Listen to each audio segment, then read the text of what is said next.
Bienvenue au Asgard Concept Live épisode 2 en compagnie de Johnny Frachet et Kostya Shlakov. Aujourd'hui, on vous reçoit au centre Asgard, au Perreux-sur-Marne, afin de vous parler de la progressivité, un thème dont on avait parlé dans la première vidéo. Et aujourd'hui, on va rentrer un petit peu plus dans le détail. Alors, Johnny, est-ce que tu aurais une définition de la progressivité à nous proposer, s'il te plaît? Alors, la progressivité se définit comme la capacité à élaborer une stratégie pour atteindre un objectif donné, le tout de manière graduelle et contrôlée. Maintenant que nous avons défini le concept de progressivité, comment savoir où commencer? Comment savoir où on en est en tant que coach ou en tant qu'élève? Peux-tu nous éclairer là-dessus, Kostya? Alors, tout à fait, Johnny. La première chose qui me semble essentielle après avoir pris conscience de cette définition, ça va être de mettre en place une évaluation. Donc déjà, dans un premier temps, le coach va le faire pour vous. Il va vous voir un petit peu vous déplacer, donc comment vous gérez votre corps dans l'espace, que ce soit en vous regardant par rapport aux échauffements qu'il va choisir, mais aussi par les techniques qu'il va vous montrer, et enfin par le sparring que vous allez avoir avec les différents protagonistes du cours. Ensuite, une évaluation un petit peu plus dite personnelle, Johnny. Est-ce que toi, tu peux me parler un petit peu de l'évaluation personnelle? Alors, l'évaluation personnelle, on l'a au niveau débutant, mais on l'a tout au long de notre carrière. Mais pour un débutant, ce qui va être très important, c'est déjà d'observer. Observer mes sensations, comment je me sens lors de la pratique, jour après jour, mais aussi au fur et à mesure des semaines. Et enfin, par rapport aux autres pratiquants qui ont commencé en même temps que moi et aussi par rapport aux pratiquants qui sont un peu plus avancés. Ainsi, je vais pouvoir savoir où j'en suis et pouvoir définir des objectifs. D'accord, Johnny. Alors, je pense aussi qu'il est important de dire dans cette évaluation personnelle, c'est qu'il va y en avoir de plusieurs types. Je pense qu'on peut parler d'une évaluation dite physique dans un premier temps, donc par rapport à notre cardio, à notre musculature, notre force, etc. Ça peut être aussi la technique. Donc voilà, ça c'est les deux choses qui me semblent complètement importantes dans l'évaluation personnelle. Donc ensuite, tu viens de parler de fixer des objectifs. En effet, il sera très important de fixer des objectifs en accord avec l'évaluation précédente. D'abord, en tant que coach, nous allons fixer des objectifs dits pédagogiques, c'est-à-dire adaptés à l'élève, à l'évaluation que nous avons fait précédemment. Sur le plan physique, donc motricité, tout ce qui est conditions physiques, force, cardio, et ensuite aussi psychologique. Il va falloir identifier les modalités d'apprentissage de l'élève, plus ou moins, et ensuite essayer de lui enseigner en accord avec ses modalités d'apprentissage. Donc l'élève peut être d'abord plus kinesthésique ou aussi, c'est-à-dire il va falloir qu'il fasse lui-même la technique afin de l'apprendre pour mieux l'appréhender. Sinon, certains vont être plus visuels ou auditifs. Il va falloir leur répéter plusieurs fois pour qu'ils comprennent les concepts sous-jacents à chaque technique. Le deuxième niveau de ces objectifs seront les objectifs personnels, c'est-à-dire aujourd'hui, j'ai réussi à passer une clé de bras, je vais réussir à passer 2 clés de bras au même adversaire, etc., etc. Donc, il y aura les objectifs à court, moyen et long terme au fur et à mesure de la pratique. À court terme, ça peut être des objectifs techniques, encore une fois. Je passe telle technique ou alors de connaissances techniques. Je connais 2 renversements, je vais en connaître 3, 4 à partir de telle ou telle position.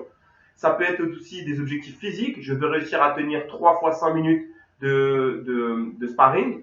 Ça peut être aussi des objectifs psychologiques. Je dois rester concentré jusqu'à la fin de la séance. Je dois rester positif, quels que soient les résultats de mon entraînement. Et aussi, ça peut être des objectifs de compétition plus tard. Mais ça, on parlera de ça plus tard dans d'autres épisodes. Je trouve ça très intéressant, Johnny, d'autant plus que nous, on s'en rend compte. C'est là où on a pêché en fait pendant un certain nombre d'années, durant notre pratique sportive, où on a manqué en fait de se fixer des objectifs. Et du coup, on a certainement perdu un petit peu de temps. Donc voilà, j'espère que vous avez bien compris comment est-ce qu'on peut se fixer des objectifs. Ça, c'est vraiment une étape cruciale en fait de la progressivité. Ensuite, je pense qu'il est important d'élaborer une stratégie. Donc maintenant, nous allons parler d'élaboration de cette stratégie. Donc la première chose qui va être importante en tant que coach, ça va être d'élaborer une stratégie pour aider votre pratiquant à progresser dans des conditions les plus saines. La première chose qu'on peut mettre en place, c'est d'abord un système graduel. Donc ça va être de la ceinture blanche jusqu'à la ceinture noire, si on vient des disciplines des sports de combat ou des arts martiaux, dans lequel on va demander toute une série de techniques à apprendre, de la ceinture blanche à la ceinture jaune, de la ceinture jaune à la ceinture orange, et ainsi de suite jusqu'à la fin. La deuxième stratégie sera de présenter l'élève à des difficultés de plus en plus complexes afin d'entraîner une adaptation et donc une progression sur les différents plans qu'ils soient physiques et psychologiques. J'ajouterai à cela une élaboration de stratégie sur le plan personnel. En tant que pratiquant, il faut aussi avoir un retour sur soi-même, comme on a pu le dire précédemment. Et ainsi, par rapport aux résultats escomptés et par rapport aux remarques de notre professeur, il va falloir adapter notre approche de l'entraînement. Ça peut être sur le plan psychologique, peut-être être plus détendu, accepter l'échec, ou alors être plus positif, être peut-être un peu plus déterminé, etc. Sur le plan physique aussi, peut-être qu'on va pouvoir ajouter quelques entraînements cardio pour pouvoir augmenter notre résistance, notre récupération entre deux accélérations, notre force, etc. Et enfin, sur le plan technique, peut-être ajouter des séances en dehors ou même rester un peu plus longtemps, peut-être 5 minutes à la fin du cours, et répéter une technique de manière un peu plus précise pour se spécialiser et pour la maîtriser un peu plus. On peut aussi rajouter, parfois ça sert à rien de rajouter des entraînements en plus, on peut aussi visualiser et s'informer, s'instruire, lire des livres, des instructionnels en livre ou aussi en regarder des vidéos, que ce soit sur YouTube, que ce soit des DVD spécifiques et des compétitions, ce qui va nous permettre d'augmenter et de préciser notre compréhension du combat. Et cela aura pour conséquence d'améliorer notre niveau global.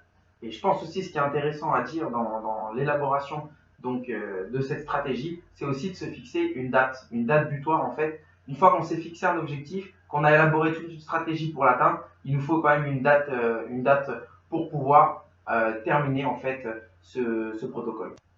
Ok Kostia, donc à partir du moment où on a cette date butoir, quand on arrive à cette date butoir, qu'est-ce qui se passe en cas de réussite ou, le cas échéant, en cas d'échec? Comment devons-nous réagir?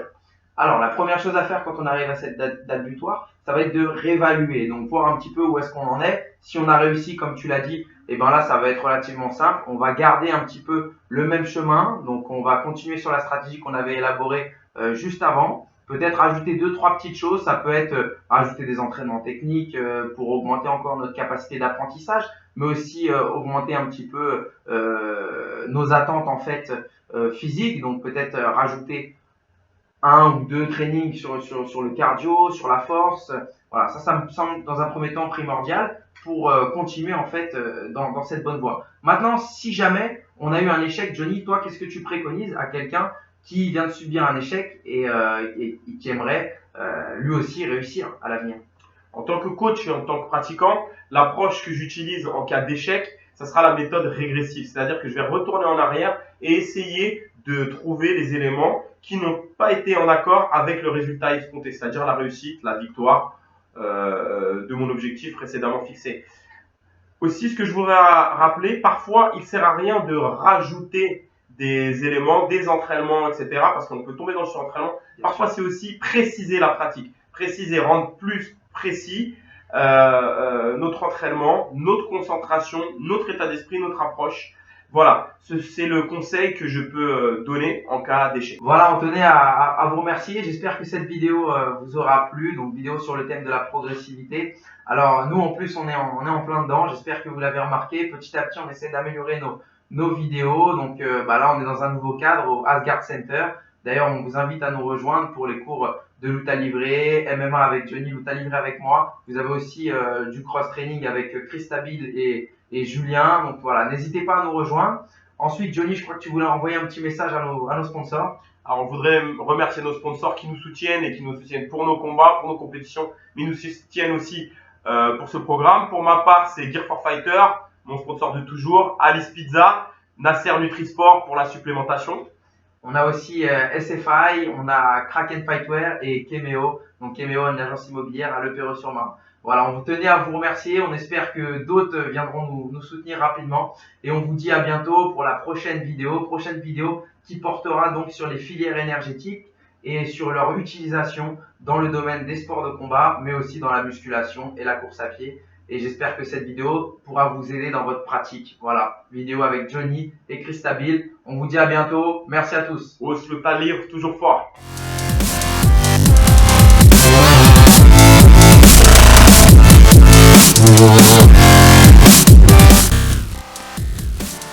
Bonjour à tous. Bonjour à tous. Bienvenue au Asgard Concept Live. Eh vas-y. Hey, vas-y, c'est bon. Perfect. We were, rock you. Fuck you. Tell me how we talking. Tell me how we talking. C'est bon, c'est bon.